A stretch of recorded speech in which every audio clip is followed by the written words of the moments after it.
Tampak mereka yang telah kehilangan harapan, bahkan mereka yang telah meninggal. Mayat yang hampir tergelincir di bawah air, memenuhi bagian bawah lukisan, dehidrasi, bahkan melakukan kanibalisme. Oke, halo teman-teman semua, perkenalkan saya Indira Puspitaning Tias dari Program Studi Sastra Indonesia dengan NIM 22210141021. Nah, pada kesempatan ini saya akan memaparkan mengenai salah satu lukisan pada zaman romantik oleh seniman Perancis. Lukisan ini memiliki masa lalu yang kelam sehingga mungkin dari teman-teman juga tidak menduga latar belakang cerita dari lukisan oleh seniman Perancis ini.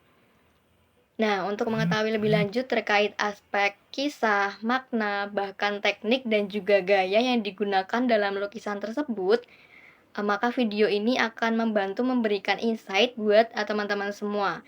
Selamat menyaksikan. Jean-Louis-André Théodore Géricault, atau sering dikenal sebagai Théodore Géricault, merupakan seniman Perancis yang lahir di Rouen, Prancis, pada 26 September 1971. Sepanjang hidupnya, Géricault memberikan pengaruh penting pada perkembangan seni romantik di Prancis. Begitu banyak karya lukisan yang diciptakannya sebelum akhirnya Géricault tutup usia pada 26 Januari 1824. Adapun ciri khas dalam lukisannya adalah menggunakan komposisi yang dinamis, figur-figur yang kaku, serta pencahayaan yang dramatis.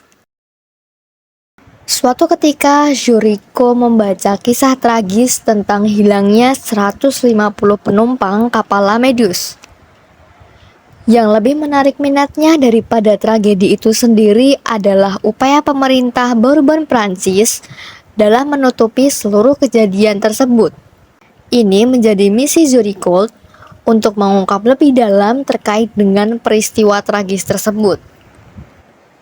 Dalam sebuah misi menerima penyerahan Inggris atas pelabuhan Saint Louis dan menempatkan seorang gubernur pilihan Raja Louis XVIII pada tanggal 2 Juli 1816, kapal Perancis La Méduse, kapal utama konvoi yang membawa tentara dan pemukim ke Senegal, Afrika, menabrak karang di sebuah pulau di lepas pantai Mauritania yang disebabkan oleh kapten yang tidak bertanggung jawab. Akibatnya, 250 dari 400 penumpang dan awak kapal termasuk kapten menggunakan 6 sekoci penyelamat menyisakan 150 orang yang berdesakan di atas rakit yang berasal dari badan-badan kapal Medusa.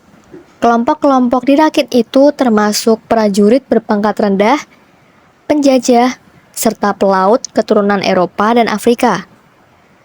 Rakit darurat yang penuh sesak itu hanya berukuran 65 kali 23 kaki dengan diikat ke sekoci penyelamat. Tetapi kapten memutuskan untuk meninggalkan rakit itu yang membuat mereka mengapung di atas kapal terdampar. Mereka yang berada di rakit hampir tidak memiliki persediaan makanan dan air. Selama 13 hari berikutnya, mereka yang terombang-ambing di laut berusaha bertahan hidup dalam kondisi yang hampir tak terbayangkan. Banyak dari mereka yang berada di rakit tewas, bahkan terlempar ke laut. Akhirnya rakit itu ditemukan dan para penyintas pun diselamatkan. Peristiwa tersebut menjadi cikal bakal terciptanya lukisan The Raft of the Medusa yang diambil dari sudut pandang para penumpang kapal di atas rakit. Lukisan yang berukuran panjang 4,97 meter dan lebar 7,16 meter ini memuat elemen-elemen yang begitu detail dengan memiliki makna tersirat di dalamnya. Di bagian kiri bawah, tampak mereka yang telah kehilangan harapan, bahkan mereka yang telah meninggal. Mayat-mayat yang hampir tergelincir di bawah air memenuhi bagian bawah lukisan. Tampak seorang pria melambaikan sepotong kain merah dan putih, seolah memberikan isyarat untuk meminta bantuan. Mereka yang berhasil bertahan hidup digambarkan dalam komposisi piramida yang mencolok dengan penuh semangat dalam mencari pertolongan, walaupun di antara mereka pun ada yang sekarat. Kisah tersebut sekaligus menggambarkan peristiwa yang mengerikan di mana orang-orang tersebut mengalami kelaparan, dehidrasi, bahkan melakukan kanibalisme. Kala itu, lukisan The Raft of the Medusa sangat kritis terhadap monarki Prancis sehingga menjadi kontroversial. The Raft of the Medusa ini merupakan golongan lukisan anti-monarki karena dianggap sebagai sarana kritik terhadap penguasa monarki Prancis yang melindungi kepentingannya sendiri dengan mengorbankan kepentingan rakyat. Teknik dan gaya Jourico ini terinspirasi oleh seniman-seniman Renaissance. Pendekatan inovatifnya membangun gaya romantik yang akan tetap populer di Prancis sepanjang awal abad ke-19. Sosok-sosok dalam lukisan tersebut berpose dengan ekspresi putus asa yang berlatar depan menghadap penonton untuk mengundang mereka ke dalam peristiwa tragis yang sedang berlangsung.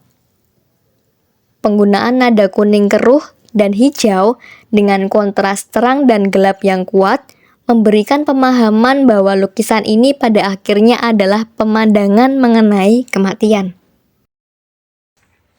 Oke, baik, sekian yang dapat saya sampaikan. Kiranya pemaparan saya tadi dapat menambah insight baru bagi teman-teman semua. Terima kasih.